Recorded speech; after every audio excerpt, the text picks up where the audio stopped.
നമസ്കാരം.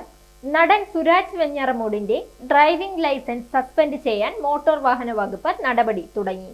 Licence suspend ചെയ്യാതിരിക്കാൻ കാരണമുണ്ടെങ്കിൽ ബോധിപ്പിക്കാൻ നിർദ്ദേശിച്ച് മോട്ടോർ വാഹന വകുപ്പ് 3 തവണ നോട്ടീസ് നൽകിയിട്ടും സുരാജ് പ്രതികരിക്കാത്ത സാഹചര്യത്തിലാണ് ഇത്.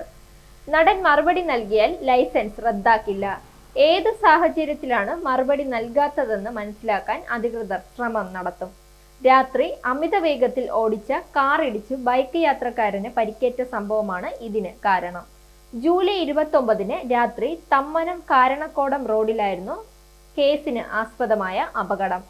സുരാജ് ഓടിച്ച കാർ ബൈക്കിൽ ഇടിച്ച് ബൈക്ക് യാത്രികൻ മഞ്ചേരി സ്വദേശി ശരത്തിന്റെ വലതുകാലിലെ പെരുവിരലിന്റെ അസ്ഥി ഒടിയുകയും മറ്റ് 4 വിരലുകൾക്ക് മുറിവേൽക്കുകയും ചെയ്തിരുന്നു. പാലാരിവട്ടം പോലീസാണ് FIR മോട്ടോർ വാഹന വകുപ്പിന് കൈമാറിയത്. രജിസ്റ്റർ ചെയ്ത് സുരാജിന് അയച്ച നോട്ടീസ് കൈപ്പറ്റിയതിന്റെ രസീത് RTOയ്ക്ക് ലഭിച്ചിരുന്നു. എന്നാൽ മറുപടി കിട്ടിയില്ല. ഈ സാഹചര്യത്തിലാണ് ലൈസൻസ് റദ്ദാക്കാനുള്ള നടപടി. ഗതാഗത മന്ത്രി KV ഗണേഷ് കുമാറിന്റെ അനുമതിയോടെയാണ് നടപടികൾ തുടങ്ങുന്നത്. നടനായാലും നടപടിയെടുക്കാൻ സിനിമാക്കാരൻ കൂടിയായ ഗണേഷ് നിർദ്ദേശിച്ചതായാണ് സൂചന. 3-ാം തവണയും നോട്ടീസിന് മറുപടി ലഭിക്കാതായതോടെയാണ് സസ്പെൻഷൻ നടപടി സ്വീകരിക്കാൻ അധികൃതർ തീരുമാനിച്ചത്. സുരാജ് സഞ്ചരിച്ച കാർ എതിർദിശയിൽ വന്ന ബൈക്കുമായി കൂട്ടിയിടിക്കുകയായിരുന്നു. അപകടത്തിൽ സുരാജിന് കാര്യമായ പരിക്കുകളൊന്നും ഉണ്ടായില്ല.